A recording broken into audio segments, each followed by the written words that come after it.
हमरे लिए काम धाम ना चलत रहा का करीम बैठ के खात है कि मैं कल चल चली तनी तो रहू हाल चल ले नहीं तोरे बिना हमार दिल ना लगत रहा। अच्छा हाँ तो देखा तारा हाँ। कितना सुंदर बबुआ जन्मल बा।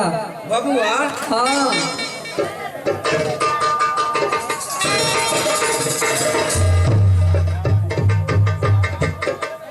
ओरे का हो ई बबुआ कहाँ थे रे?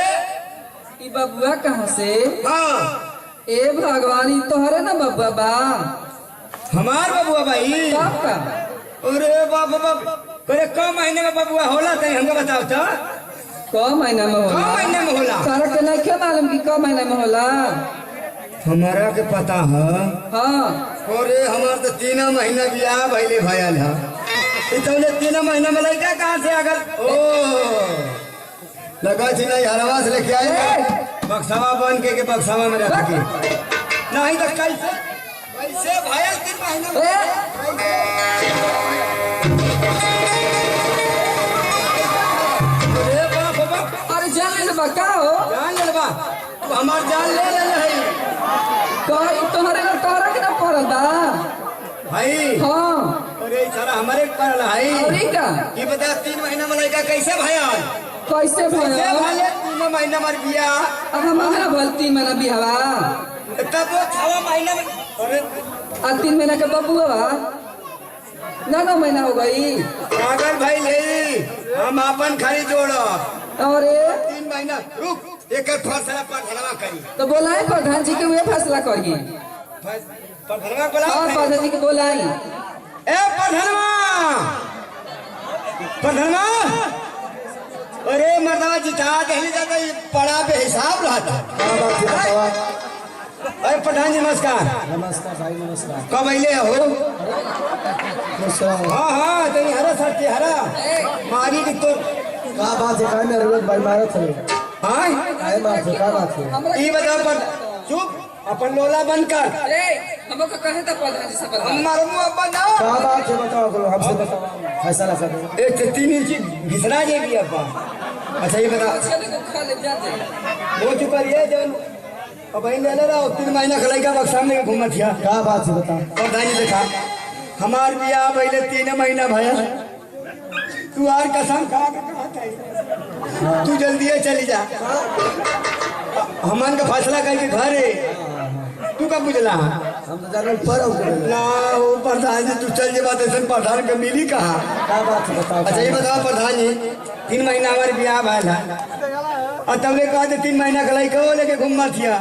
अब बताओ हम कई मुंह दिखावे लग रहा हो थोड़े काले का मतलब कि लड़का दूसरे का एकदम प्रधान जी तू सही एकदम सही पकड़ लेला तू लड़का लगे हमको मिलाने में से लेके आई बक्सा में डाल के का प्रधान जी देखी ना ई बबुआ के मुंह देखी ना करा के पड़ल बा कि ना पड़ल बा।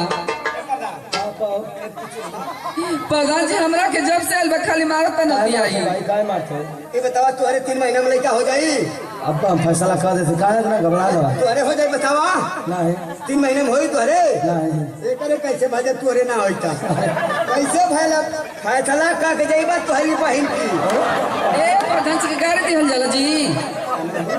प्रेम से प्रधान जी। अच्छा ये बता तोर बियाह भइले कितना दिन हो गए? 3 महीना 3 महीना। हाँ आ तोर बियाह रे 3 महीना हमरो भइल बा प्रधान जी। आ लड़का कितना दिन का? लड़का 3 महीना के बाद तो 3 3 6 3 9 हाँ ठीक था 9 महीना का पूरा कैसे पूरा 3 महीना तोर ए बियाह तर भइल बा। माटी लागो 3 महीना तार बिया भई आ 3 महीना हमार आ 3 आ 3 महीना महीना के बबुआ बा तो ना भगई 9 महीना। होगा ए प्रधान जी मर्दवा माहू पकड़ाइला लिया सही है। शाबाश ई जूते के हमारा के मारत है हम का दे शाबाश हमार बेटा ए प्रधान बड़ा जल्दी फैसला कैला हाँ मिठाई उठाई लिया के हम शादी किया फायदा गया। ना हाँ कि हम के 12-13 रुपया दिया वादा दिवा दे भाई माला हमार लड़का कोनो लेटरिन में जाए पूरा करे आ सुन हाँ देख ए प्रधान जी सरकार में हाँ मोदी जोगी की सरकार में ये समय बहुत तेजी से फार्म भरा था हाँ हाँ हाँ हाँ आवास खातिर हाँ हाँ पक्का की आवास आ गई तो गांव में मैंने तो जना दे सबके हाँ। कि ब्लाक के बजा के और सब फार्म भरवा ले अपना कहाँ ब्लाक के पर विकासे पर अरे विकास ए प्रधान जी का के समझा दे कि अब से हमरा किना ना मारी ठीक है तब हम जाए ना हम मरियो रे मत बात अच्छा ठीक है अच्छा ठीक है हे बहुत सूद गला जना दे जरूर से आओ का हम जना दे फार्म भरा था फार्म भरा था आवास मिली लटरीन मिली आवास मिली अच्छा पठान जी प्रधान जी हाँ पठान जी जा ए का हो